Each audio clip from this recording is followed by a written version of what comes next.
Yeah, good morning, Faith. How are you? All right. How are you doing? Oh, you're welcome to class. All right. It's already 9:50 and 58, so we have just 2 minutes to start the class. All right. So let's wait for some time so that at least others can join. Good morning, and I hope you're ready for chemistry.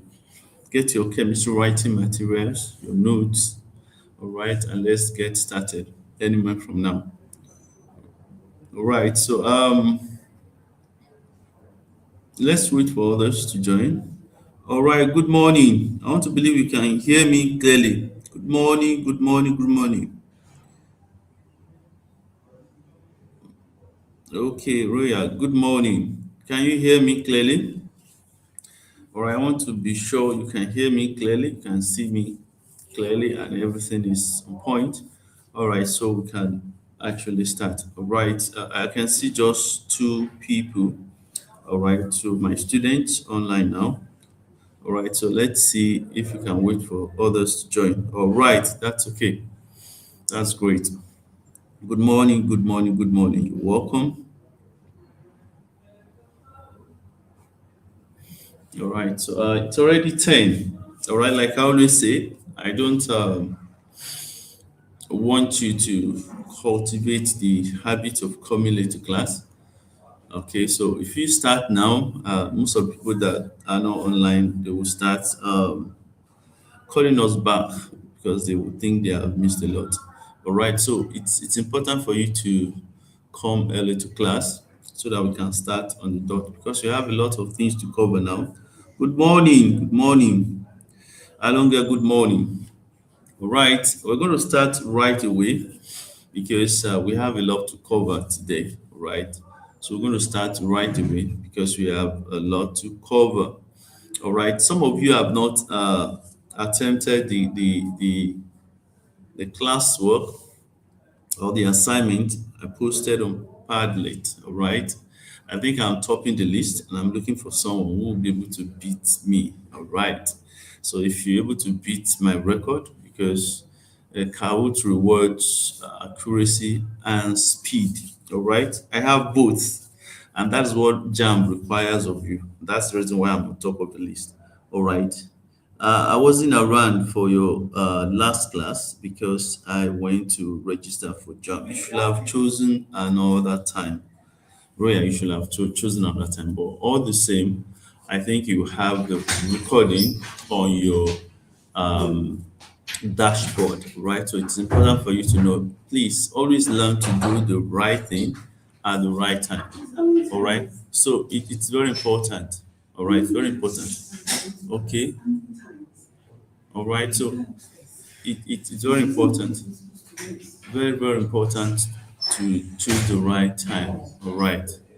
Choose the right time to do the right thing. All right. So let's start. Let's start regardless of the number of people I'm seeing. All right. Good morning. Good morning. Good morning. Good morning. Say dashboard is not working. Possibly you should check again. Any complaint you have, will always tell our technical team and immediately and they work on it. All right. Most of the people that experience any difficulties, it's been fixed. So you can check again. All right. You see that it's really well. All right. Good morning. How are you? All right. Fatima, how are you doing? All right. What I'm saying is I posted something on Padlet and I was hoping you guys would beat me. I'm still number one. All right, some of you are pretty close, and that's why it's important for you to really, really, really do what is expected of you. Try to find a way around it. Okay, and let's see how far you can go. All right, so we're starting the class any minute from now. This is 10:03. I just have 1 more minute to wait, so we can start immediately. All right, we're starting immediately. All right. Okay, I posted something on Padlet that is called Game for Separation Techniques. And I said, anybody who is going to be me will have a gift. All right. Fortunately for me, I'm still on top of the list. All right. Felicia is close and some other people. So please, if you have not done that, I've extended the end date. You know, it was supposed to close just yesterday, but I extended it to that list. Every other person can participate. Right. So let's start right away. All right. Let's start right away. All right. Okay. So today's class, please, good morning, everyone. It's already 10:04. I have 1 more minute to, all right. Good morning, good morning, good morning, good morning, good morning, everyone. All right. Please, let's work very smart this morning. It's very, very important that you do that. All right. As you have logged in, the system has taken your attendance. All right. Possibly we're going to take attendance, and I don't know exactly when I will take the attendance. All right. So you should stay till the end of the class, because once I take the attendance and you're not there, it will generate a message and will send it directly to possibly your parent that you didn't attend the class or you didn't stay at the end of the class. So it's important for you to, this is just to push you to do the right thing. So when your result comes out fine, then everybody is happy. All right, good morning, class. And I want to believe that we're ready to start today's class. We have another interesting topic, which is very, very, very interesting. Without this topic, we won't be talking about chemistry at all. And we won't be talking about chemistry at all without this topic. All right, so it's very important to listen and to catch up with whatever we're doing. Don't get distracted. Don't try to open another tab and be doing something else, because you have the opportunity of calling my attention back. Sir, I didn't understand this. I wanted to do this. Good morning, everyone. Good morning. It's time exactly 10:05. I've just used 5 minutes to wait for latecomers. Like I've told you, I don't like waiting for latecomers. All right, I don't have time for that, because I want to cover a lot with you. Remember, just like you're trying to achieve, I've told you categorically. I said I've not produced a student that will score 100 in chemistry. About 96. I'm not sure of 98. About 96. So, but I've not got 100. That's what I'm saying. So, and I want to achieve it with you. That's why I said working hard. I'm working hard also to work with you, so that at least we can achieve that together. And something is telling me that someone is there who is going to give us that. And it could be any of you. Once you understand any topic we're teaching, you follow the instructions. We upload a video in another platform for you to watch. We give you assignment to do. Once you do all that, you stand a chance on being the one. So it doesn't have to be somebody like you're thinking, oh, this person has to be very, no. Once you understand every concept, you'll be surprised that you're very close to it. So let's quickly start. All right. So we are starting atomic structure, but as the name sounds, there are a lot of things in it that we're going to really talk about. All right. So we don't want to waste time on this, because we have a lot of, this is power pack. This is a lot of things are inside here that we have to learn. So that is atomic structure. All right. So in this, by the end of this lesson, you'll be able to identify and appreciate the contributions of many scientists like J.J. Thomson, like Dalton, like Rutherford, mostly, there are some I didn't even mention here. Mendeleev, all right, Chadwick, there's so many, but they contributed on the historical development of atomic structure, and that is the reason why we're able to understand atom. Once the atom is understood, then we can predict their reactions. When the reactions are also understood, we can know exactly how to form molecules. What's the point of building all molecules? It's the essence of why we're living. All right, we build up molecules to save life. We build up molecules to attend to a particular situation. Imagine building drugs. Like, for example, like diabetes has killed a lot of people, and insulin alone can solve the problem.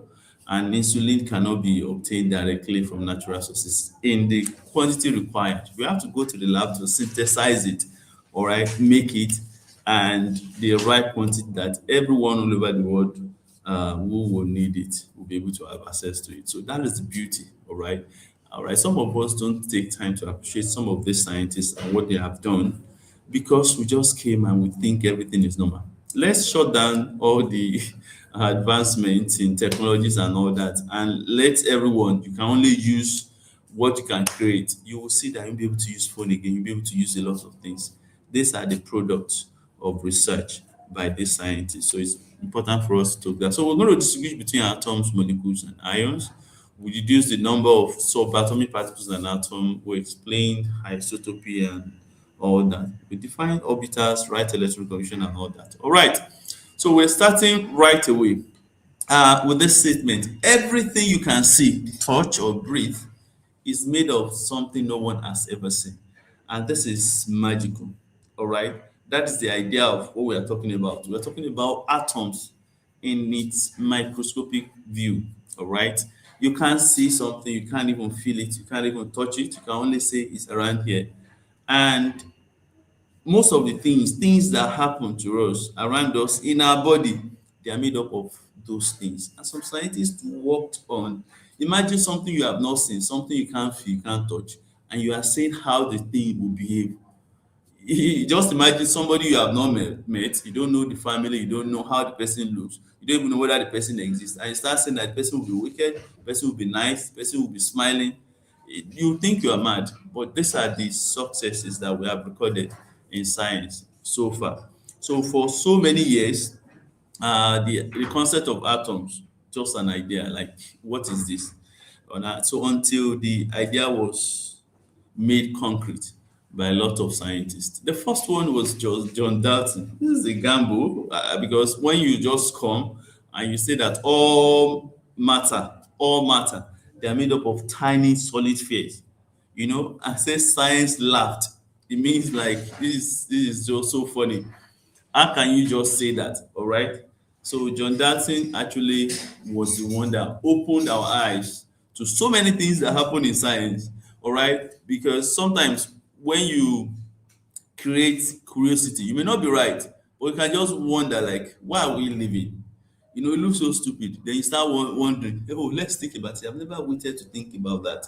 All right, that's what John Dalton actually did. He did a lot of stuff, all right, with chemistry, and unfortunately, he didn't see, or maybe fortunately for him, he didn't wait to see some of those things being disproved, some of those things opening up for people to now find research that actually shaped science. All right. So this is one of the things that we have to talk. All right. And I want to see this picture. It's called Canon. All right. Some of you may maybe look at it as machine gun. All right. Look at this. You fire this big, let's say, bullet on, let me say, tissue paper. And of course, tissue paper should be ripped apart. But you find out that the bullet, as big as it is, the cannon will come back to you like paper, just click it. How will you feel? Let me just say, how will you feel if you shoot this big cannon against tissue paper and the paper kicks it back to you? How will you feel? All right. So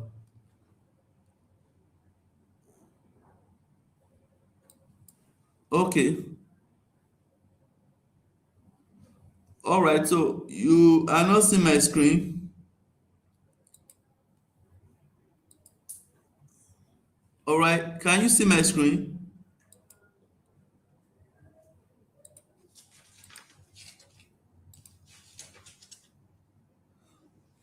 All right. Let's wait. Can you see it now?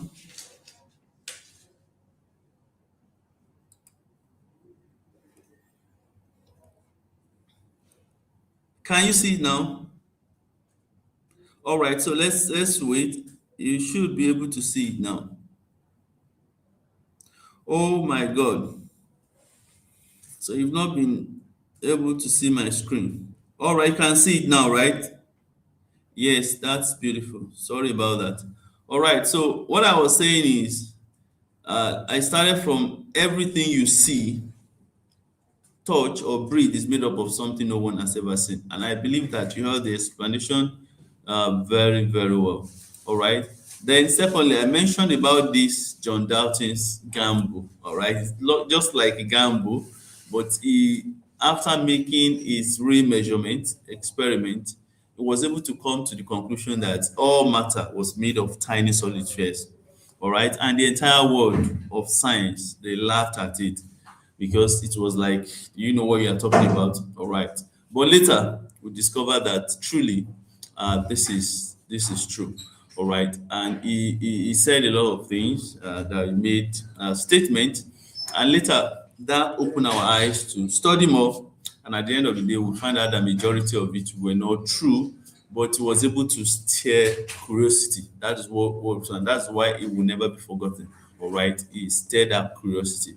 All right. And I'll share this particular picture, and I believe you can see it now. Look at it very well.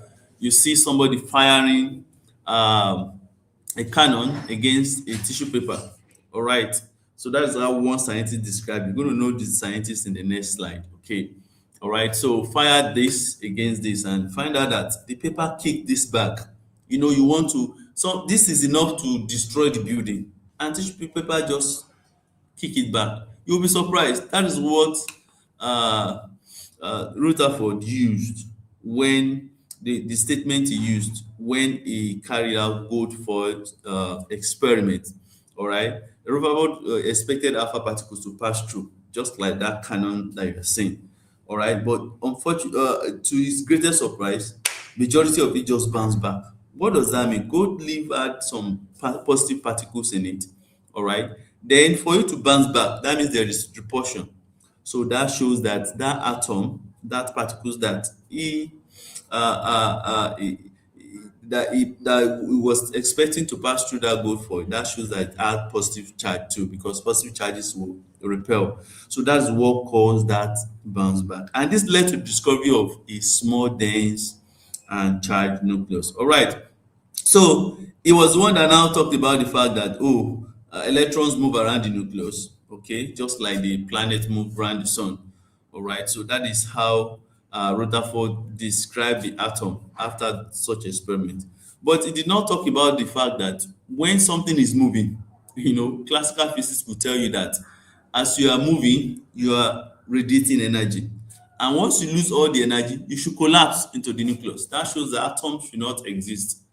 But Born actually fixed that by telling us that electrons occupy fixed energy, which we are going to see, and they do not radiate energy or absorb unless they jump from one energy level to the other. This is very beautiful, and I'm going to make a video about it so that at least we will see a lot of things that we have to see from there, maybe extra video, so that at least we'll talk about the historical development of atomic theory, the contribution of each scientist, all right, how they carry out experiments and how they do that. But we are narrowing down to jump.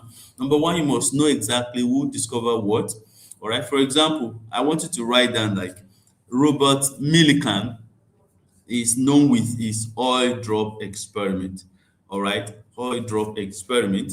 All right. So just take note of that, and that is to calculate the charge to mass ratio. All right, charge to mass ratio. So we're able to get the mass of the electron from there.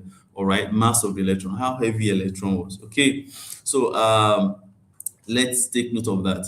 All right, when we get to the periodic table, we're going to talk about the mostly Mendeleev and all that.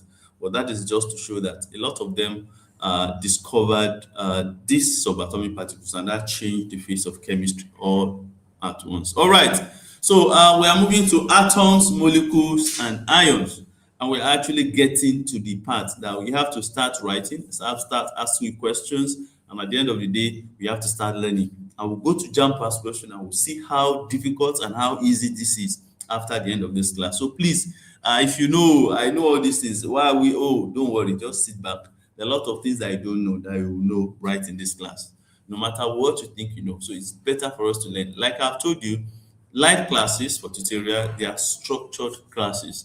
All right, if you interact with our materials on our social media, You see that that's random topics we're treating. I can just decide to teach arcane, I can decide to teach ionic equation and all that. But this one, we move from the topic and we don't carry it over. This is the last kind of foundation topic that we have in chemistry, where if you don't understand this perfectly, you have issues with chemistry. And that's why it's very important for you to sit down and learn. Okay, so let's go together. All right. Just like when you continue to break every matter, whether it's solid, liquid, or gas, into tiniest one, that tiniest one sometimes will not be able to stand on its own, but it retains the chemical properties of that element. That is what we call an atom. All right. So just like we have atom for, let me do that now. Just like we have atom of hydrogen. All right. Atom is different from molecule.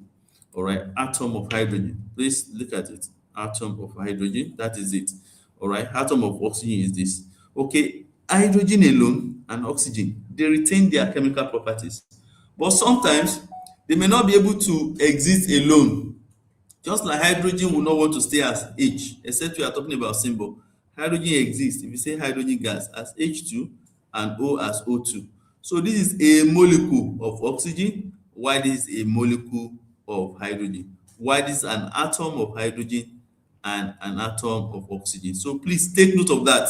So a molecule is the smallest particle of a substance that can normally exist alone and still retain the chemical properties of that substance. Why an ion is obtained whenever an atom loses or gains electrons. All right, and I will just dwell on that when we get to the calculation aspect of calculating the subatomic particles of an ion. Now, an ion is formed whenever an atom loses or gains electrons. So an ion can be positively charged, which we call cation, all right, cation, while negatively charged is called anion. Please take note of this simple thing that you have to learn. All right, they are simple, but they are very important. So ion is formed from an atom that has gained or lost electron. So when an atom has lost electron, it has lost the negative charge, all right?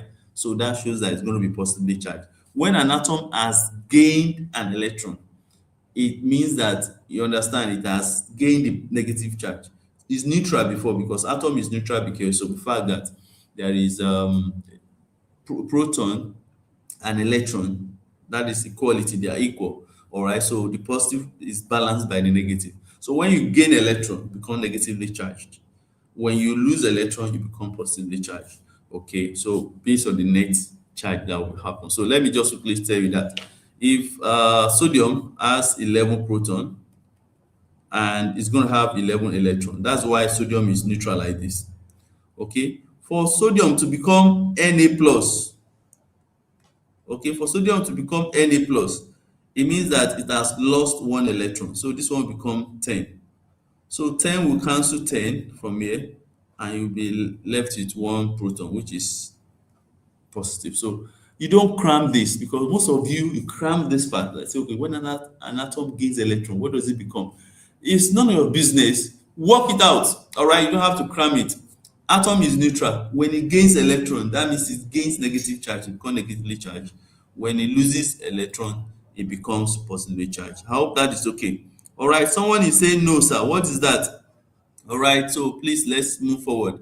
All right, so now we have protons, neutrons, and electrons. So we are talking about the subatomic particles of an atom now. Now let me just tell you that atom is basically empty. That means as tiny as it is basically empty. So, but concentrated at the center. All right, what I mean is, let's say this is a football field. Okay, I want to show you how it is. So at the center pass, those of you that love football, so let's say this is the football, I'm just saying this area. So it's basically empty, but it's now considered at the center, like putting a mango at the center. That is how an atom is small compared to the entire field. So inside the center, we have proton there and neutron, while electron is moving around, okay, around the outside this nucleus. So nucleus contains both proton and neutron, because electron is very small. All right, so we say the weight of atom is actually the nucleus. That's why we say it's concentrated in the nucleus. Please take note of my language so that you can see that. So proton is positively charged. Majority of you know that. What about electron? Electron is what? Electron is what? Let's put it in the chat room. Electron, what is the charge on electron? All right, good morning. Somebody say good morning. All right, don't worry. Let's move on. What is the charge on the electron? Let's quickly go on, please. The charge on the electron. Put in the chat room. The charge on the electron. All right, is what? Chat about it. Let's see. The charge on the electron is negative. Now, what about neutron? What about neutron? Neutron, that's very good, very good. Neutron is now what? Neutron, from its word, it's neutral. All right, neutron is neutral. All right, please, let's write this particular three people. If you find out electron, protons and neutron, which one do you think will be discovered first? Let's just think about it. Electron, protons and neutrons, which one do you think will be discovered first? Okay, neutron is neutral. That means it has no charge. Beautiful. Protons, electrons, and neutron. Don't look at anything. Just think. Which one will you think will be discovered first? All right. Proton, neutrons, and electron. Which one do you think will be discovered first? Let's think about that. Protons, neutrons, and electrons. Those are the three subatomic particles and atoms. Neutron, all right. So the ones that were discovered first, if it were to be neutron, because it's neutral, it's not going to carry out any charge. All right. And it's very difficult for the reaction to take place that will now say it involves neutron. So actually, neutron is supposed to be the last that was discovered. And actually, it was the last to be discovered. All right. Now, electron is the one that whenever there is reaction at all, an atom gains or loses electron, all right, to carry out a reaction. So that's why I believe the electron seems to me as the first to be discovered. All right, I'm just telling you so that at least you have an idea in case you have anything around it. We're just thinking electron, before any element can react, before you can discover any element, you must see the way it reacts, it behaves and all that. And electron is the one that is responsible for that, for the chemical nature of a substance. And that's why it was discovered first. And it's negatively charged. So the positively charged must be balanced with it. So in such a way that that one was discovered second, while neutron was discovered as the third one. So take note and write this as very, very important. Electron was discovered by J.J. Thomson. You don't have to, you can forget about the year. The year is I didn't want to tell you about the year, but of course you must understand the fact that, I think electron will be discovered first. All right. Electron was discovered by J.J. Thomson. All right. While proton was discovered by Rutherford, and neutron by Chadwick. All right. Chadwick was like a junior colleague to Rutherford. Rutherford was now a student of J.J. Thomson. You can see, and J.J. Thomson discovered the electron first, followed by a student, followed by Chadwick, who was a junior colleague to another student. Okay, these are wonderful people that made us to really understand how an atom is built up. How is an atom built up? Number one, I said atom is basically empty and they are concentrated at the center, which constitutes nucleus. And that nucleus contains protons and a neutron, while electron is now the what is it called? It's now revolving around, which is the third one. All right, outside the nucleus. Now, subatomic particles of an atom, we have number one, proton, we have number two, neutron, and number three, electron. Now, relative charge. This is not the actual charge, okay, of proton and the neutron and electron. But if proton is +1, the electron will be -1. The neutron is not charged, 0. All right. Now, relative mass as well, we use the word relative because it's not the actual one. If proton is exactly 1, the neutron will also be 1. Okay, that shows they are equal. While the electron is like the real number is maybe 1840. So you divide 1 by 1840. Can we do that? Let's do that in our calculator and put it in the chat room. Divide 1 by 1840. So sometimes we round it up to 2000 so that it's very easy for you to put it in the right perspective. But the actual experimental figure is 1840.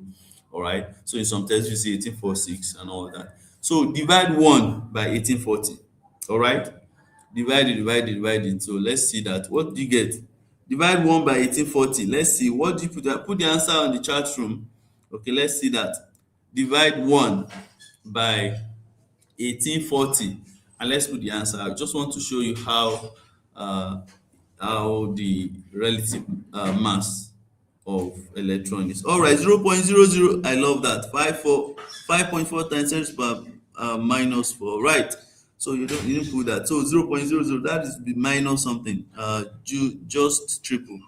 Is you didn't put minus, you put that. Okay. So imagine when you divide 1 by 1840, that's what you get. That shows that if mass of proton is 1, then you have that of electron. That shows that electron is now negligible. The word negligible means that it's so small compared to them. And that is why when you want to talk about the mass of an atom, how the mass of an atom is, the mass of an atom is supposed to be proton plus neutron plus electron, because those are the things that make it. So we strike out this because it's just proton plus neutron. So that's why we did that. All right. So please take note. Take note of this figure 1840, because we can use it in the objective question also to treat that. All right. So I hope we are understanding. So we are understanding this. So that now leads us to what we call nuclear symbol. All right, nuclear symbol, it makes us to be able to know the number of protons, electron, and neutron in an atom. And there's a way we can just represent it. So the first thing there is you put X. Look at that. This is the symbol of the element. Look at this symbol, X. That's the symbol of the element here. Okay. So this is the mass number, which is sum of the protons and neutrons. YZ is the atomic number, which we also call proton number. All right. So that is how we represent. So when you see something like sodium, we have sodium 1123. Please take note, and we have started now. All right. We're going to rush through this, and you're going to understand it. This one you should have known it in a way, but let's just go and carry everybody around, because we'll start doing that now. Sodium has 11, number 11 in the periodic table. So that is atomic number 11, which you also call proton number, because atomic number is the number of proton in the nucleus of an atom. So this one is the mass number. This one up here is the mass number. That mass number is the sum of proton and neutron. All right, sum of protons and neutrons in the nucleus of an atom, because proton and neutrons, they are both in the nucleus of an atom. So that is what we are saying. So you have to understand that. And I want to believe that that is clear. Any question before we move further? Because now we want to start calculation. All right. Any question, please? This one, what we have done is so simple. All right. I want to actually continue so that at least we can move forward. All right. Tell me, can I go on? We've not done anything difficult, but we want to quickly go on now so that we can quickly go ahead and deal with the rest of the topics we have in mind. Okay, so hurry up. Let me know. Can we go on, please? Can we go on, please? Can we go on? All right, Claire. Thank you very much. Okay, so that is nuclear symbol. So we're going to learn how to calculate the mass number and of all the stuff that we have in an atom. All right, so let's quickly go about that now. So the question is, calculate the number of protons, neutrons, and electrons in each of the following atoms. Remember, I said that atom is electrically neutral. So these are atoms and they are not charged. That's the first group that we are dealing with. I'm going to be giving you some. We want to calculate the number of protons, neutron, and electron. So let's treat the nitrogen first. Nitrogen is there. Let me use another column. Okay. So nitrogen is there. We'll put 7. All right. And 14.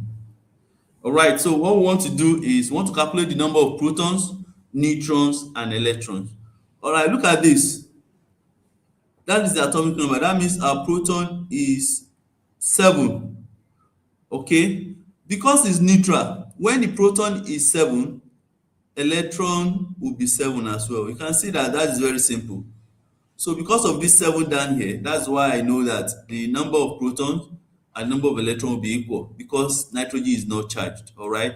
So now, the neutron, you now say this is the mass number. mass number equals proton plus neutron. All right. So 14 equals proton is 7 plus n. So n equals 14 minus 7. So n equals 7 as well. So that is why we have pen here. I will put it as pen. Proton is 7, electron is 7, and neutron is 7. That's very simple, isn't it? But there is one aspect of it that I want you to know, that most of you don't know how to draw the electronic structure for something. All right, let me give you an example of what I mean. Let's say we are starting with hydrogen. Hydrogen is written as 1 1. All right, please follow what I'm doing, and I want you to take note of what I'm saying. So now, in hydrogen, proton equals to 1, and that is this. Okay, because of that, electron will be equal to 1 too, but neutron is 0 because equals to 1 minus 1. This 1 minus 1.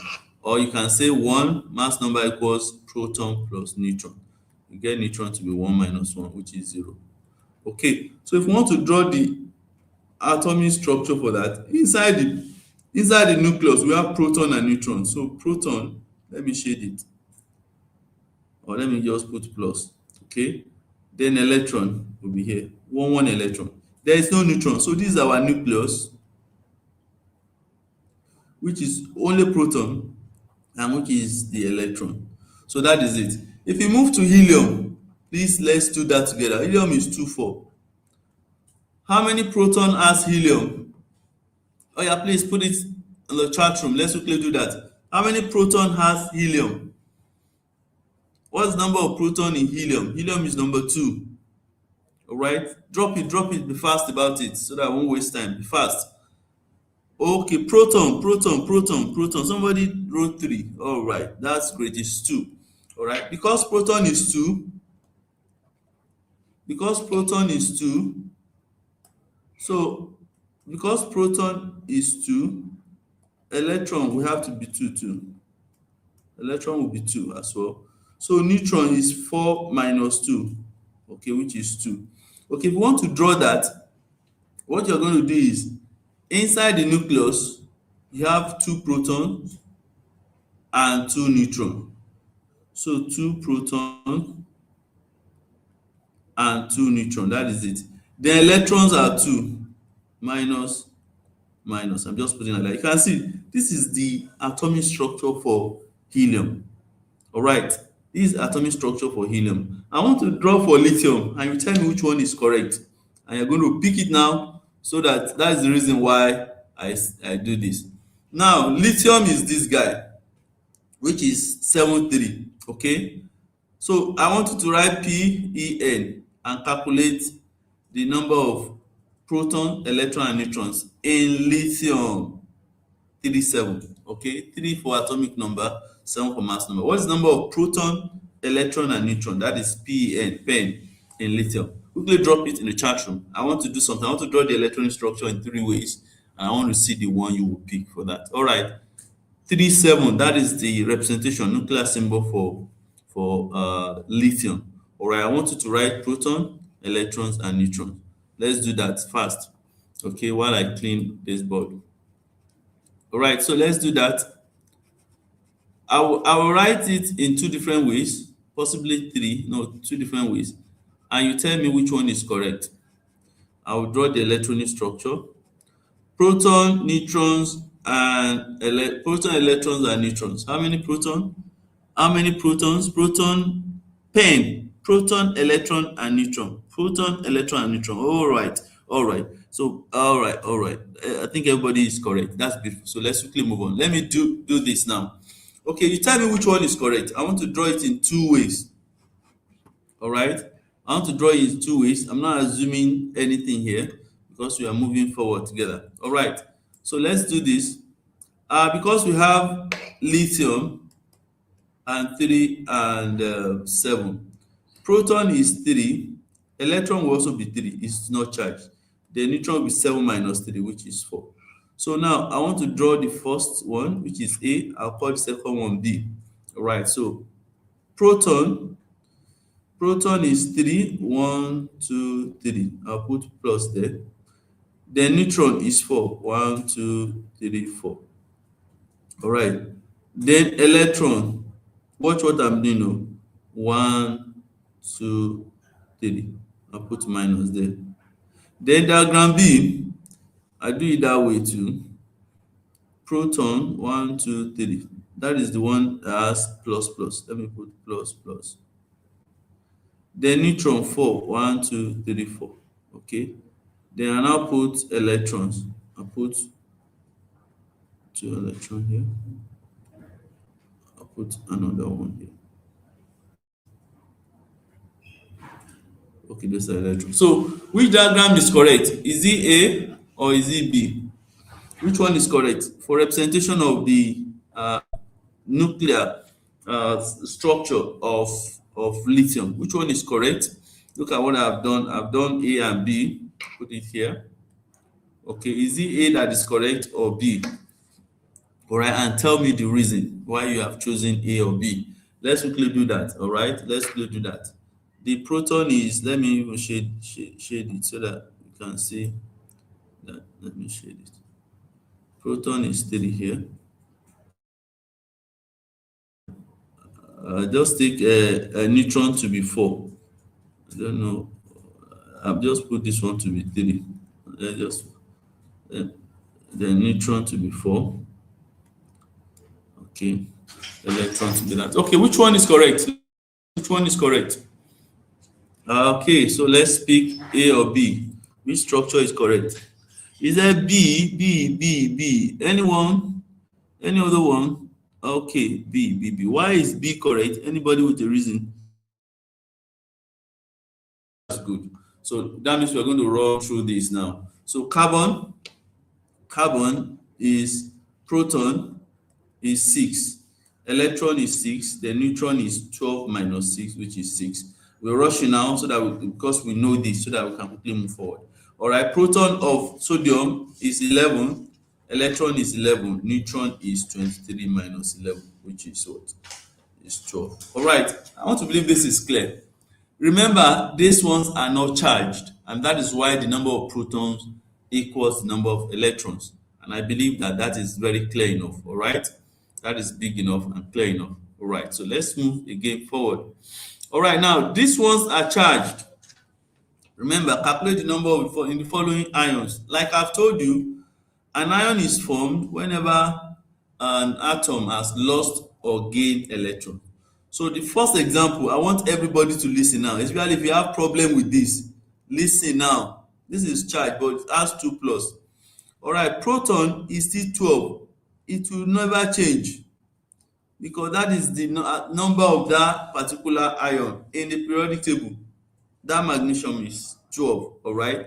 Then electron is supposed to be 12 too. But because it has lost 2 electrons, how do I know that it has lost 2 electrons? Because it is possibly charged, all right? An atom is supposed to be neutral. Let's say you have 3 negative and 3 positive. That is neutral because they will cancel out. If you lose electron, let me cancel out this one with red. If you lose electron, then you will see that we have lost 1. So this one and this one will cancel out. We have a net positive charge because we lose an electron. So that means magnesium has lost 2 electrons. So you have to subtract 2 electrons from it to make it 10. All right, neutron is still the same way. 24 minus 12. Don't say 24 minus 10. No. 24 minus 10 because mass number equals proton plus neutron.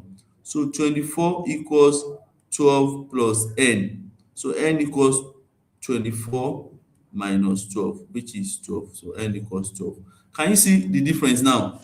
So thank God example 2 is negatively charged ion, which is an anion. I hope you got this example 1, which is the first charge. All right, I hope you got that. So please put it on the chat room so that we can go to example 2. After this example 3, I'll post a lot of questions on Padlet so you can actually deal with that. All right, so let's see that. Can you see that? So if you understand this first one, that's lovely. Okay, so so sir, no sir, know about what? Eh? What don't you understand in this one? I've told you that the proton and electron, they are always equal. All right, once the atom is not charged. So that is why we did the three example. Were you in class when we did the three example for the neutral one? These ones, the neutral proton and electrons are always the same. The neutron is the, you subtract the proton from the mass number, which is 14 minus 7 for nitrogen and all that, 12 minus 6 for carbon, 23 minus 11 for that. But when you come to about the charge, look at this, the charge. Oxygen is negatively charged. It means it has gained 2 electrons. These are the 2 electrons it has gained. All right, it has gained 2 electrons. So let's see how we're going to calculate that for number 2 now. Okay, so watch me for number 2. Thank God number 3 example is positively charged as well. It's very simple. It's called just nuclear symbol and how to calculate the subatomic particles in an atom. Subatomic particles, how to calculate their number. So don't let us waste time on this. Number 2, look and concentrate. We are having oxygen 8, 16 and 2 minus. This is the proton number down. That is 8. Now electron supposed to be 8 too, but because it is charged, means that it has gained 2 electrons. You are going to add 2 to this, making 10. All right, then neutron is still the same with 16 minus 8, which is 8. 16 is mass number minus proton, will give you neutron. So if you want to do that, mass number equals proton plus neutron. So 16 minus 8 equals n. So n equals 8. That's what we have done. So this is simple now. All right, very, very simple. All right, so don't drag us back. Just make sure you watch the video again and then look at how we did the one that is not charged and the one that is charged. So let's go to number 3, which is aluminum, and that's what we're going to end with the calculation like this. Now, let's also again. So what is proton number for aluminum? 27, 13 down there and 3 plus. All right, understand, sir. That's okay. That's okay. Okay, you understood it now. That's good. That's better. All right, so now if you understand that now, what is this? Aluminum, we are treating aluminum now. Aluminum is number 13. Okay, 27 and all that. Okay, so it's very important. As simple as it is, comes out in your objective question. Check past question, you will see this thing there. It's not like there is no topic we are treating that is not your JAMB question, and every topic has the potential questions. And some topics are actually weightier than others, but you understand, it's our responsibility to make sure that we cover the entire scheme and at the same time to let you know what. So just listen. All yours is to listen. Don't let your mind be drifting away when we are doing simple thing. All right. All right, so let's do this now. Let's do this. All right, so aluminum, how many proton will it have? You can drop it before I work it so that I can get to do that. Aluminum is 27, mass number is up there, then 13 here and 3 plus. 3 plus means it has lost electron, because electron, okay, is negatively charged. If it has gained that negatively charged, it will be negative. I've told you that atom is neutral. So when it gains electrons, it becomes negatively charged. When losing that electron, it becomes positively charged. So proton is still number 13 down here. It's the same thing. When proton is 13, electron is supposed to be 13. If this guy is not charged, so you just put 13. But because it's charged, it means that it has lost 3 electrons. So you get 10. Then what is it called? Neutron will now be 27 minus 13, which is 14. All right, that shows that Mg2 plus has 10 electron and Al3 plus has 10 electron. That is the word we use. What is the term used to describe this? 2 ions with the same number of electrons, they are called what? Yeah, drop it. I want to see the first person to get this. Don't search the internet, don't search anything. If you don't know, you just simply keep quiet and don't type anything. So, but if you know it or you want to try, just put the answer there, all right? I like my students for me to know the level of my students. If you're a patient and you are lying to your doctor, you're on your way to your grave, all right? He wants to give you drugs, you need surgery, very well. You say, I'm okay, I'm fine, all right? You're fine. You will be fine in heaven. That's what it means. or wherever. In fact, if you lie, you're going to hellfire. So that's what it means. So you can see the problem with if you are not truthful. All right, let us know you the way you are so that we know how to throw all our weight behind you. All right. So what is the name given to ions with equal number of electrons? You can see we calculated magnesium 2 plus, we got 10 electrons. We calculated aluminum 3 plus, we got 10 electrons. So what is that? Let's see. Isotopy. Wow, I love people that it's called isoelectronic. All right, that is not isotopy. Isoelectronic. That is the number of ions. Okay, we can say which of the following are isoelectric. Which of the following pairs of ion are isoelectric? What it means is I say isoelectric. Please add that to your word. As simple as this is used in JAMB. I use in a couple of places. When we say two ions are isoelectric, okay, or isoelectronic, okay, it means that they have the same number of electrons. All right. You can see magnesium and aluminum, magnesium 2 plus and aluminum 3 plus are both isoelectronic. Okay. So that is what it means. It's not isotopy. All right. We'll get to isotopy from now. All right. I want to believe that this is clear. This is clear. This is clear. It's not isotope. It's not isotope. All right. I know Oluwapo is not isotope. I say isoelectronic. Isoelectronic. Isoelectric. Isoelectronic. They have the same number of what? Electrons. So it's not the same thing that you're talking about. We will still get to isotopy. All right. I hope this is clear. This is now isotopy. All right. Remember what I call is isoelectronic, not because the next one is isotope. What is isotopy? Isotopes are the atoms of the same element. They now have the same proton number but different mass numbers. All right. They have the same proton number. That means they have the same atomic number but different mass number. That is what we call isotopy. That is what we call isotopy. The same number of proton but different mass number. So, but they must be the atoms of the same element. All right, let me tell you what John Dalton said in 1809. He said, atoms of the same element, they are exactly alike in all respect. That means atoms, as long as they are the atoms of the same element, they will be the same. Nothing will be changed. Nothing will look different. All right. He put his hand inside a pocket when he's saying that confidently. But of course, that made some scientists to start studying atoms more. Is it true? Can we have atoms of the same element and they'll be a bit different? All right. So, and they discover what we call isotopy. All right. So imagine that, and he already died before. Most of the things he said that people proved wrong, he didn't wait to see it. I think that's a blessing, right? But honestly, the respect went to him because he didn't use most of all these instrument that we're using now to determine this and that. He basically did his measurement in a small lab and all that, and it was he gave out with different statement that made you to be thinking like, wow, what is that? What is that? And more study revealed a lot of things. So you already know isotopy. So different substances, different elements, they exhibit isotopy. Remember, most of the elements actually have isotopes, okay? But when we are talking about JAMB, WAEC, for example, purposes, the examples I'm giving you, those are the ones that you can really cite easily, all right? So chlorine exists as two isotopes, all right? Two isotopes.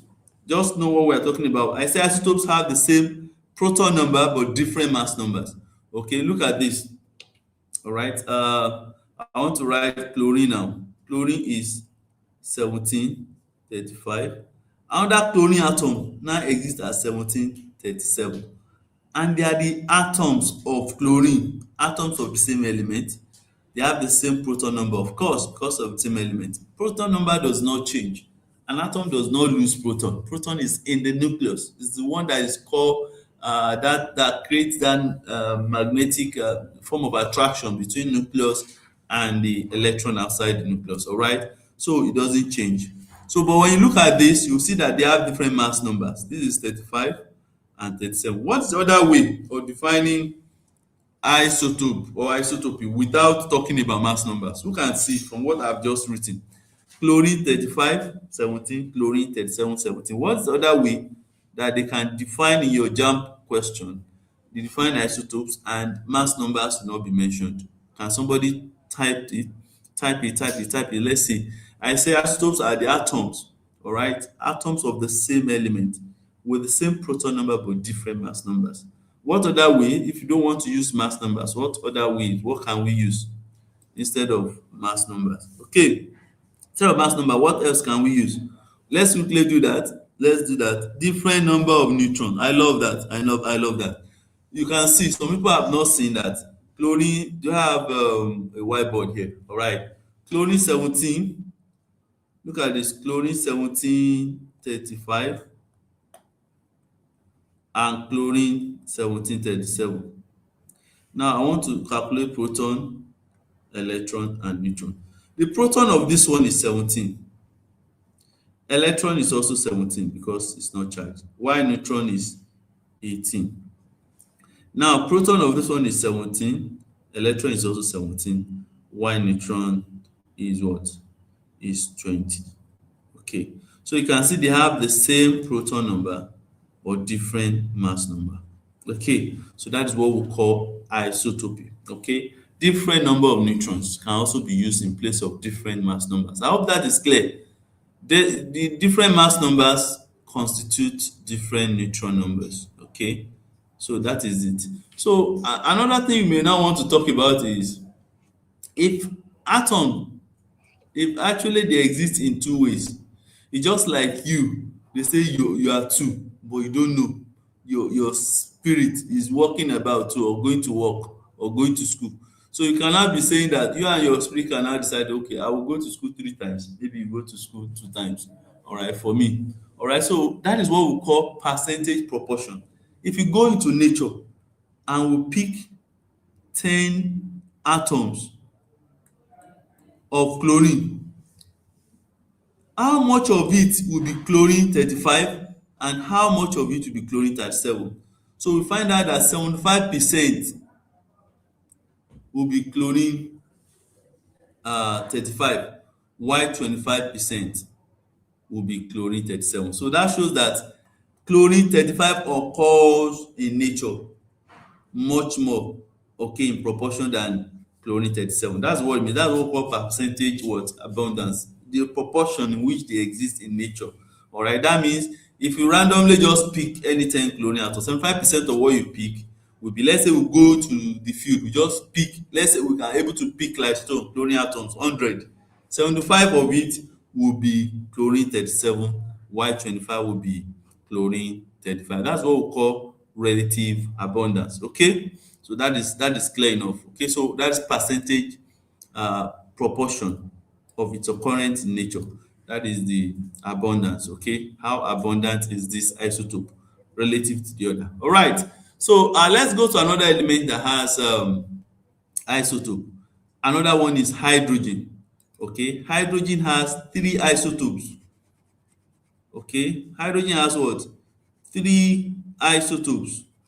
So I want us to see the 3 of them, and then I think I put the picture here. Okay, so let me just increase it. Okay, let me increase it so that I can see clearly. All right, so this is it. Okay, hydrogen has 3 isotopes. The first one is usually called protium or simply proton. Okay, we call it proton or simply protium or simply protium. That is the normal hydrogen that you know. Normal hydrogen that you know is that. Okay, so take note of that. So H11 is that hydrogen. Okay, let me write it there. It's already here. So this one is called deuterium. All right, deuterium. So this is the 2 1. Look at the mass number is 2. While the third one is tritium. So this is the one. Please take note that is radioactive in nature. When we get to radioactivity, you understand what we mean by it. An atom that is not stable. Once you put it on the table, for example, they will start radiating energy.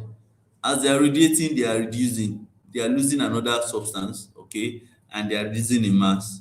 All right, so that is what we mean by radioactive substance. They are not stable, very unstable nucleus. Okay, so the isotope, okay, of hydrogen that is radioactive in nature is tritium. All right, let me talk about deuterium. Deuterium, what's the formula for water? You will say it's H2O. All right, H2O. Do you know we also have D2O? Okay, so that is when you replace that normal hydrogen with deuterium. Okay, and in industry is very useful, call it heavy water. All right, so it's about 1.1 times denser than normal water. Okay, 1.1 times denser than normal water. That shows that that water, the surface tension will not affect it that much as it affects water. It can still go down inside some narrow tube and all that. So that is why deuterium is the what is it called? The heavy water is also very very important. So when we see D2, know that that is what we call heavy water, which is deuterium is has replaced the normal hydrogen. All right, please take note of that. Deuterium has replaced the normal hydrogen. That is where we have uh, D2, that is heavy water, which is very useful in industry. Some of the time, you see that water, because of the surface tension, cannot pass through some things. But if it is heavier, you'll be able to go down. So then deuterium will be able to do that. All right. The question I will ask is like some people will say, can we drink the heavy water? I'm not the one that will tell you to drink that because all the water will just find their way to your feet when you are standing because it's heavier than normal water. All right, so you will now see that. Imagine you are standing and the water is leaving your blood, your head, your eye, everything is going to your leg. You can see what is going to happen. So that is the deuterium for you. All right, so we have so many other elements like carbon. All right, carbon 12, carbon 13, and carbon 14. All right, and they are very very useful, okay, in industry. So please take note of that. That is what we are discussing, what we call isotopy. All right, now I've talked about the percentage abundance of isotopes. All right, I say isotopes don't occur in the same proportion, so some occur more than others, and that is why we call them, they are more abundant. Say the percentage abundance, so that proportion of abundance is called that is the relative abundance. So let's move to abundance of some of these elements. I mentioned for chlorine. Chlorine is 75 to 25. Look at hydrogen. Oxygen is 96. 16 oxygen is 99. In fact, it takes almost everything. Look at hydrogen, 99.9. Look at hydrogen 2, 0.0156%. And tritium is trace amount, meaning like it's very, very small. All right. All right. I want to believe that we are getting that. All right. Can I go on? All right, different neutron number. Beautiful. All right, so let's now do some calculations as regard isotopy. Or before then, I should be able to mention some notable uses of these guys. All right, like carbon 12, you already know that carbon 12 is the as a scale. We have a scale that carbon 12 weighs exactly 12 grams. So if you balance it on a scale where we have a situation, all right, where some substances, maybe I want to calculate the relative atomic mass of some other element, we'll say, oh, that is very, very easy. Okay, so we'll be able to see if you have 12 of that atom balancing 12, it shows that that is 1 gram. Okay, so that means the standard for relative atomic mass is carbon 12. All right, carbon 13 is also useful when we are trying to determine the structure of organic compound. When you offer chemistry at advanced level, you're going to see NMR, proton NMR, carbon 13 NMR. It's called nuclear magnetic spectroscopy. So you're going to learn a lot of things about that. Carbon 14 is for radio dating. You want to know the age of rocks. All right, I've told you carbon 12. What is carbon 12 used for? To know the standard for relative atomic mass because it has exactly 12 grams on that scale. Okay, that's what you've seen there. Carbon 13 is for determining the structures, okay, of compound. While carbon 14 is for carbon dating. All right, when you date all those ancient rocks, ancient materials and stuff like that, you want to know the age of rocks, like so something that is like 2,000 years ago, 10,000 years old. So we use that for that, okay. To treat all those thyroid diseases and stuff like that, we use iodine 131. A lot of them are very very useful. Cancer treatment for cobalt 60, all right, is all there. So what I want to do now is I want to take attendance first. So I want you to please sign up on your, just log into your dashboard and take attendance. Okay, so the code is sorry, let me remove that. Um, attendance. Okay, just hold on, please. For chemistry, all right, Chem 101. All right, so attendance for chemistry is Chem 101. So log into your dashboard now, and let's use that first 2 minutes. Like I've told you that I won't tell you when I'll be taking attendance. I can decide to take another one. So that is to show that I want to push you to stay from the beginning to the end of the class. It's about pushing you to succeed. After working with us for like a few months now, you just get your jam results. 360, you just jubilate. You be the one enjoying that all the time. We want to push you to that end so that you stay up. Please, let's go to our dashboard, log in and sign your attendance. Okay, so if you have done that, let me know. The attendance code is Chem 101. All right, Chem 101. Please, let's do that now before we go on. Just have some to 11:30. I will still have a lot of things to do. All right, whatever I cannot complete, please, I'm not going back. I will make the video and push it to Padlet. You better visit Padlet to watch those videos and let me know that you have watched them. All right, by doing your classwork and assignment, please.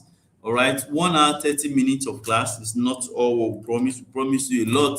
That is like telling us going to studio to make videos, do a lot of things like practicing questions and stuff like that. So it's very important. So make sure you follow instruction. All right, follow instruction. We are signing our attendance now, and I just have 1 more or 2 minutes to do that.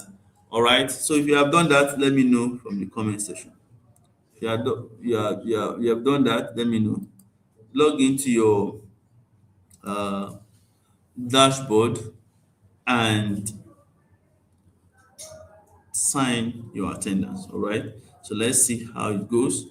All right, I'm still waiting for you to do that now before I bring it up. Chem 101 is the code. Chem 101 is the code. All right, so anyway, from now I will take it out, then we move forward. All right, so let's go.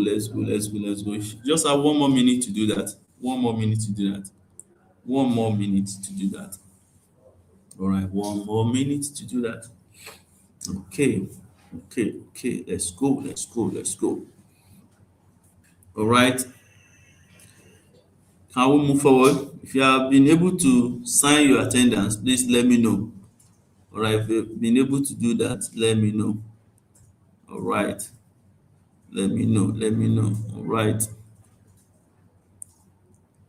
All right. Okay. So we move forward now. All right. Move forward.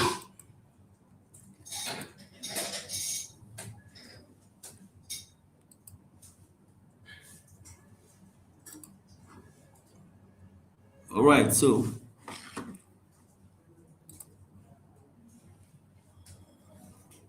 all right. Okay, done.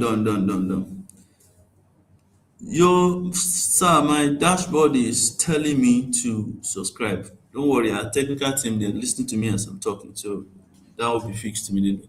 All right, so let's move forward. Okay, some people that had the issue been fixed already, so they are attending to it already immediately. They are listening to me. All right, so don't bother. So let's continue with the class. All right, just make sure you stay in the class. I can decide to take attendance again. All right, so it's important for you to stay and let's do this together. All right, so let's now perform some calculations involving isotopy, and it's very simple. Okay, it is very simple. Just relax. Some of you already know it, and some of you may learn some things that you don't know. So it's better for you to stay. How do we calculate the relative atomic mass? How heavy an atom is? Okay, by using their isotopes and their percentage abundance. All right, and that's what we want to do. Please listen. This is very simple. Don't tell me later that, oh, sir, I didn't get. Please look now. Don't let anything distract you. Don't open another tab. Just stay with me. It's very important. Leave the comment section now and move and just glue your eye on this as if that is the most important thing. Now, right? If I'm in class physically with you now, your neck, I will straighten it physically so that you look at the board. All right, this is very simple, and you see what I'm going to do right now. We want to calculate the relative atomic mass for chlorine. That's just what we want to do. So I will represent that by R dot A dot M. Don't tell me again that what is R? Relative atomic mass. I just said it, relative atomic mass, all right, of chlorine. Now remember, they say 75% of chlorine 35. Look at this. How abundant is, you now say 75% of 35, all right? Because both of them have the same atomic number, so we're not using that, we're just using their mass number. You add it up with 25%. It's that simple. Of 37. That's it. It's that simple. Very, very simple, isn't it? 75% of 35, then 25% of 37. If a particular element has three isotopes, just like hydrogen, you keep adding, they will give you percentage abundance. Just multiply their relative atomic, the percentage abundance with the mass number. So let's multiply it for me now. So 75, multiply now, 75 times 35. That's how we're going to do it. Okay, so you just add it up, and that is it. It's that simple. So let's do that. 75 times 35. That's what I'm doing now. 75 times 25. That is 1875. Look at that. 1875. 1875 over 100 plus 25 times 37. 25 times 37. Okay, 925 over 100. So you just like put 100 here. Then this one will be 1875 plus 925. What do you get? You get 1875. Okay. Is that it? 75 times 35. Sorry. 75 times 35. 2625 is 2625. 2625. So 2625. All right. Add it plus 925. Okay. We got 3550 over 100. So everything is 35.5. So that is the relative atomic mass of chlorine. Okay, so you can see how easy it is of chlorine. So 2625 over 100, 925 over 100, and that is very simple. All right, is this clear? All right, okay, rem for cell is 9.25. Okay, okay, so you add the second one. All right, so everything is 35.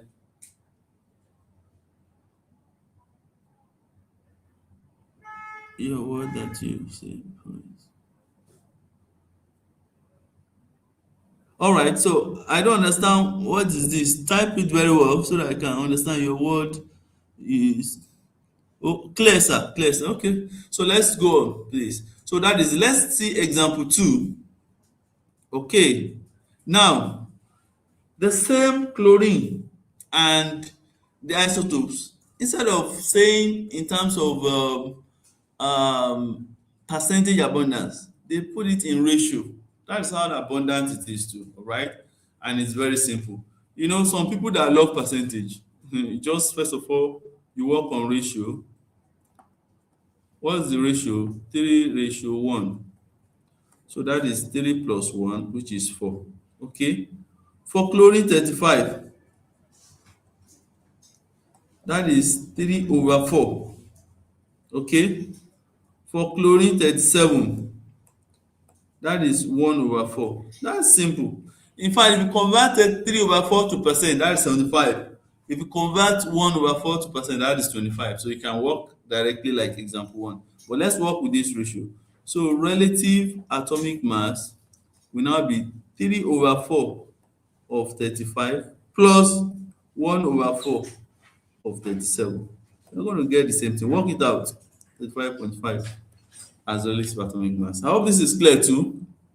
This is clear too. That is in form of ratio. So if JAMB doesn't give you in form of that percentage, they will give you in form of ratio, and it's still the same thing. It's still the same thing. Do you get this? I want to see your comment as well. You can see that we are moving. We are moving. Understood. Understood. Thank you very much. So we are moving. So this simple thing from what we started from, that is just how it is. There is no other way to it. Once you meet the question, start solving it. How would you know you understood? By solving questions. So any topic we have treated, go into your past question and start doing it. Okay. On our platform too, you see all this this topical questions, and it's going to, let's say example 3. Now this particular neon has 3 isotopes, and we're going to work it out the same way. The same way. No stress. Okay, let's go about it. All right. So remember, we have neon 20, neon 21, and neon 22, and they put the percentage there. Okay. So we just say relative atomic mass of neon. Look at that. What's the first one? 90%. So 90 over 100 of what? Of 20 plus, what's the next one? 1%. Can you see that? Of 21. And what is the next one? Plus 9% of what? 22. Is that simple? Of 22. Can you see that? So can somebody tell me that 90 times 20, that is 0.018 over 100 plus 21 over 100 plus 9 times 22. 9 times 2 is 18. Okay, 9 times 2, 18. Okay, so it's very simple. 1800 plus 21 plus 198 divided by 100. What do you get? Please tell me the answer in the comment section. Let's see how to go about that.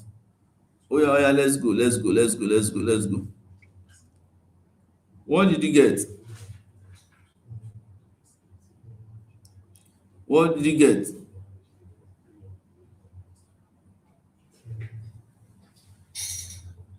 Okay, let me see your answer.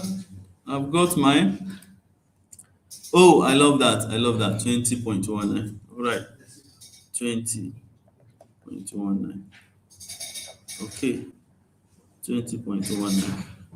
So that is the relative atomic mass. I want to believe that by seeing this now, it's very easy for you to calculate. When you go to jump past question, you will see all these things there. All right, and if there is anyone who didn't understand this, please make sure you check again, and you'll be able to see, oh, I see this is simple. What we're just doing, we are multiplying the percentage abundance with the mass number. That is isotopic mass. All right, we now get the relative atomic mass of that stuff. All right, example 4. All right, let's do this. I want to see the answer. In fact, I really want to see the answer of this. This is from, I think, jam past question 2. We still have some other questions. Just put it as part of the example. Magnesium exists naturally as 3 isotopes. Again, magnesium 24, 25, and 26 in the ratio. Calculate relative atomic mass of magnesium. Let's do that. Example 4. Although it's example 4, but since the calculation is very simple and everybody gets it, let's see how we are going to do that. Remember, whatever we can't cover here, we put the video on Padlet. You better watch it and attempt your question. All right, we have to move. We have to keep moving. All right, so let's go. Let's do this. Don't let us waste time. They gave us in form of ratio of the isotopic abundance. Okay, they gave us in form of ratio. So we have to work out the relative atomic mass of magnesium. All right. Generally, isotopes, they have similar chemical properties because they have the same number of electrons. I'm just adding that to you. This is not related to the calculation, just additional information because of the fact that they have different. They have the same number of electrons. They would always have similar chemical properties. Okay, so let's do that. Who has got that? Let's see Who has got this answer? Who is the first person? 24.32. Wow. Who is this person? Just triple. The fastest finger. Okay. Okay, you're fast. Faster than who is this guy now? All right, so 24.32. All right, let's see whether 24.32. Once another person drops 24.32, I don't have to work it out. I don't know the answer to. I have to work it. All right, is the question I put there. All right, the first thing you may want to do is to the total ratio. Okay, add up the total ratio, add up everything. So we have 79 plus 10 plus 11. That's what? That is it 100? That is 21 plus 79. That is 100. That's beautiful. So the one relative atomic mass now will now be 24, 25. So they are in that direction. So 79 over 100 times 24. That's the first one. Plus 10 over 100 times 25. Plus 11 over 100 times 26 is the order in which they are mentioned. Magnesium 24 first, followed by 25, followed by, so this is their ratio too. That is what we mean by respectively, the order in which they are mentioned. So if you do that together, I believe that you're going to get what they got. All right, that looks like an answer. Oh, somebody got 100. How did you get 100? Okay, you mean, okay, you when I was talking about the adding up the relative the ratio. That's beautiful. So what did you get from here? 17 times 24, 10 times 25, and all that. So you put it together, you get the answer as 24 point something. So this is simple. And the last thing we want to do now is, in case they did not give you the percentage abundance and you have to work it out, what would you do? That's the last example that I'm going to be treating. And I want you to please write this question in your notes and let's work it together. Write it in your note and let's work it together. That is chlorine 35 and 37 again. If the relative atomic mass of chlorine is 35.5, calculate the percentage abundance of each isotope. Now that percentage abundance is not given. How would you work out in case you have this? So let's see this. For your information now, they usually is only for atom that have those atoms that have two isotopes. Okay, they won't give you beyond that because of the fact that remember that you have to use about 40 seconds to work your answer through when you're attempting JAMB question. So they're not giving you something that will lead to serious equations that you start battling with for a long time. All right, so let's see how to deal with this. All right, so the first thing you may want to do is chlorine 35. Let's say the relative abundance is X. So that chlorine 37, what will be the relative abundance? It will be 100 minus X. That's what it means. Okay? That's going to be 100 minus X. It's very simple. All right? Does anybody have any problem with that? So what are we going to do? We're going to put it down in the equation. Okay, we're going to put it down in the equation and you see that. We already know that relative abundance, relative atomic mass equals the abundance times, okay? So abundance times this and this. So what are you going to do now? So somebody can try. You want to try it? Okay, relative mass has been given. It's still 35.5. You write it like that. So if this is the abundance, X percent, you can say X over 100 of what? 35 plus 100 minus X over 100 times 37. All right. So that is what you're going to use to do that. So we have 35.5 equals 35x over 100 plus 37 into 100 minus x over 100. So at the end of the day, we're going to multiply this one by 100. We're having 3550 equals to 35x plus 3700 minus 37x. So what do we do?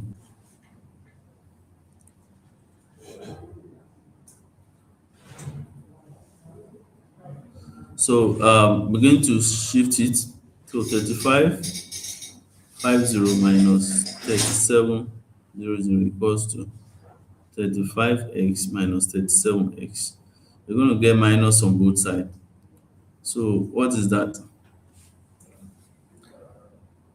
Now multiply out, you're going to get the answer. So just work it out. You see that the answer has come out already.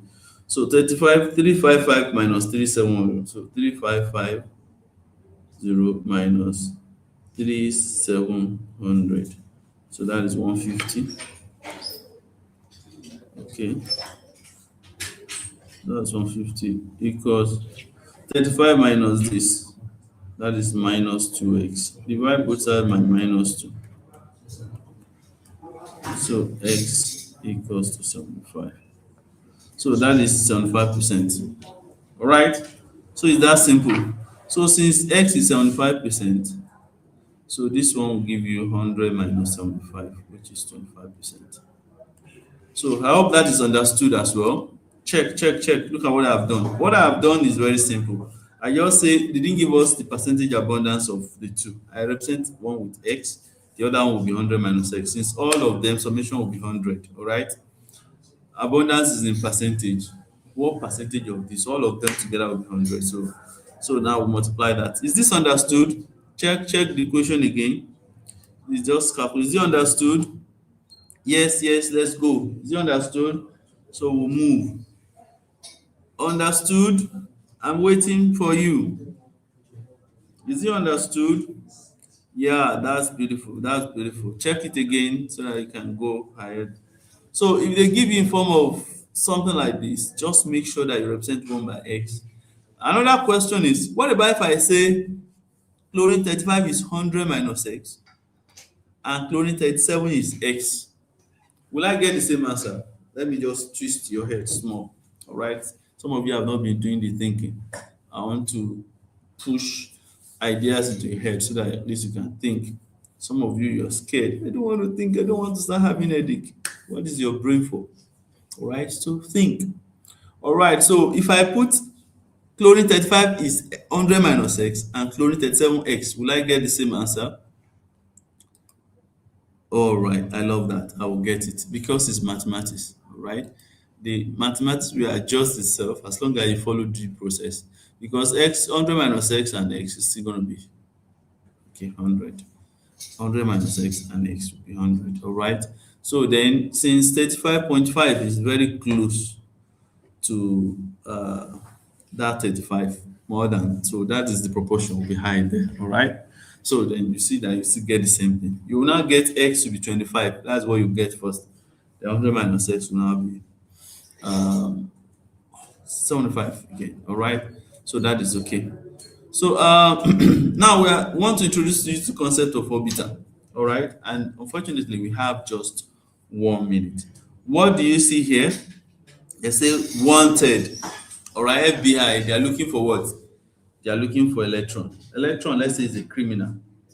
All right, we've been looking for electron for 1,000 years. We couldn't find it. So the FBI, they are looking for that electron. I hope you can see the picture clearly. Let me zoom it. Okay, I've done that. Okay, the FBI, they are checking up. Okay, okay, so they are checking where can we locate electron. Look at it as this. If somebody now gives them information, because they work by information, they say that, oh, this guy just landed somewhere in the US, so they fly there to go and look at. Somebody said, you're looking for electron. Child, that's very bad suspect. And they say that that electron is located in the world. Have you given information? Yes, you have given information, but it's a useless one. All right. If you say the guy is located in the universe or in the world, yeah, you are not definite enough. You just say, okay, we say the criminal is located in Africa. Have you given instruction? We are looking for electron. The answer is yes, you have given a very vital information because out of all the, let's say, 7 continents now, we know that we're not going to South America, we're not going to Antarctica, we're not going to anywhere. We are not going to the middle. We are just going straight to Africa. But when you get to Africa, you find out that there are several countries, more than 50 countries are there. Which one are you going now? So, and somebody tells them that, electron is in Nigeria. All right. All right, this is not to say that criminals are in Nigeria. Okay, we are all pastors in Nigeria, we're great people. All right, so let's understand that. All right, so if somebody now say electron is in Nigeria, as person giving a vital information to FBI, the answer is yes. When you get to Nigeria, you see that there are so many states again, and someone say the guy is in Lagos. All right, so of course, you come to Lagos, you see another bigger place. But now you can see we are narrowing it down.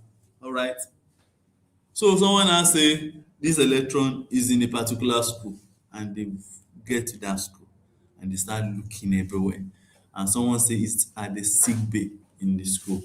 So they can go to sick bay, they will just catch the person. All right. So that is actually the definition of an orbiter. An orbiter is a region of space where there is maximum probability of locating an electron. We don't know whether it's there, but there is maximum probability of finding or locating that electron. That's what we call an orbiter. So we may not be able to put our finger on this orbiter, but we'll be able to actually say that, oh, this particular stuff is located here. And that is the next thing we're going to be discussing. And I'm going to put this on Padlet because our class ends now, which is 11:30. It's already 11:29. So we are going to orbiters, and I really, really wish we could do it together on this live classes. But what I'm going to do is just now, I'm going to put the video there. And if it's possible that we're going to combine the remaining of this class with the other second class, okay, then I will know that is great. So this orbiter is what we really want to talk about now. All right, and it's going to lead us to a lot of things about orbiters. Some of you have some questions about orbiters already, and then this is the time to sort it out. We are entering gradually that inner part of chemistry, that you start asking questions, start wondering why and how, and then you find the secret to understanding all those concepts you thought they are just far away from you. I'm going to put it right on your fingertips, and I believe that's going to be great. So please watch out for videos on Padlet, okay, throughout this from tomorrow, Friday, weekend, that will treat the every other aspect that we have to treat concerning this class. And if you now have opportunity, we'll be able to do that. All right, before you go, let me please scroll to see some of the JAMB questions that we have here that we have treated. If it's not what we have treated, then we'll move away from it. Okay, I would want to be sure. All right, so let's just treat one. All right, let's treat one whether we can have it. All right, let me just go and see if we can. Okay, let somebody fill up this. All right, this is very simple. We have to fill out the number of the first one we are doing. We are putting on this answer now. This answer and this one. That's what we're treating now. Number of protons, number of electrons, and number of neutrons. Quickly do that one, that underlying part for magnesium. What is the number of electrons? What is the number of protons? Then we'll move to copper 2 plus. All right. Let's do that. Let's do that. Let's do that. So what's that? What's that? Just 1 minute, then we'll close. Let's do that. Okay, let's do that. All right, what's the number of electrons here? And what is the number of neutrons? All right, let me see. Drop it, drop it, drop it. All right, 12 and 13. That's beautiful. That's beautiful.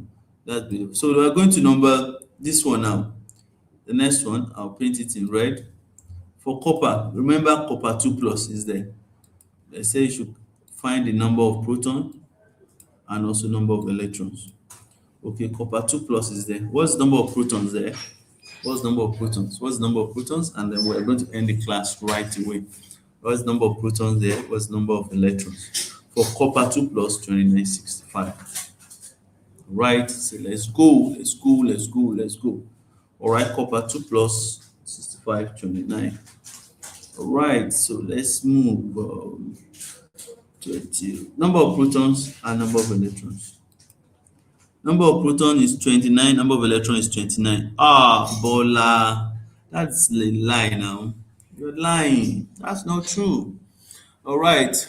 So that's very, very incorrect. But you got the first part right. 29. Okay. Now, did you see that 2 plus? I said you should always check. If you see a charged particle there, if it's positive, that means that's lost that number of electrons. So that will make this one 27. Okay, don't tell lie again. So 29, 27. All right. So that is okay. So let's go now. We are writing the nuclear symbol for this guy, this third one. They say the proton is 17, the electron is 18, the number of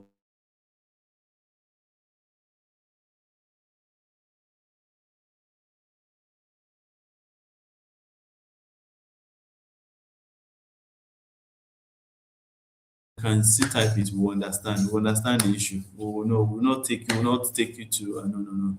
Don't worry. Just type it, we will understand. This particular symbol has 17 proton, has 18 electrons, all right, now has the number of neutrons as 20.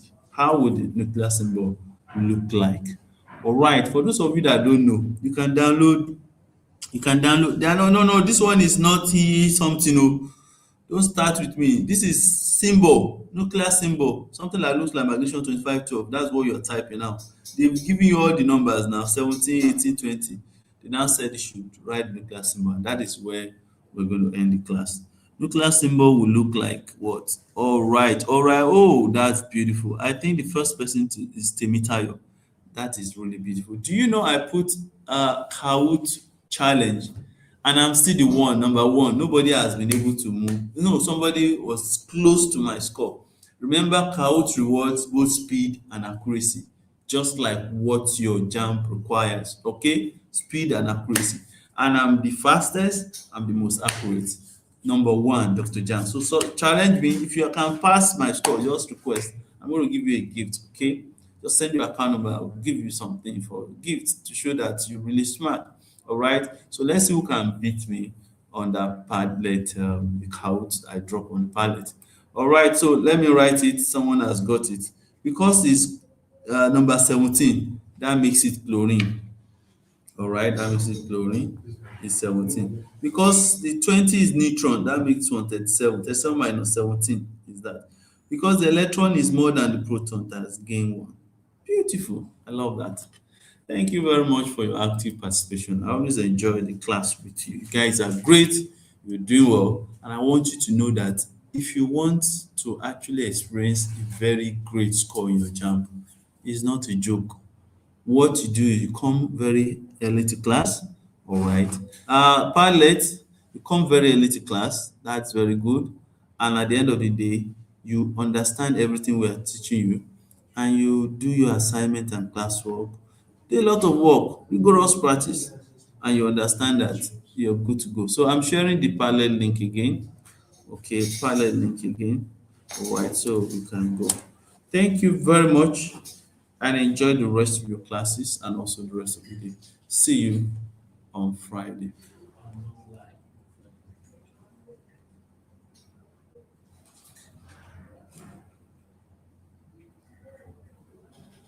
All right, thank you, thank you. You're welcome. You're welcome. You're welcome. Bye.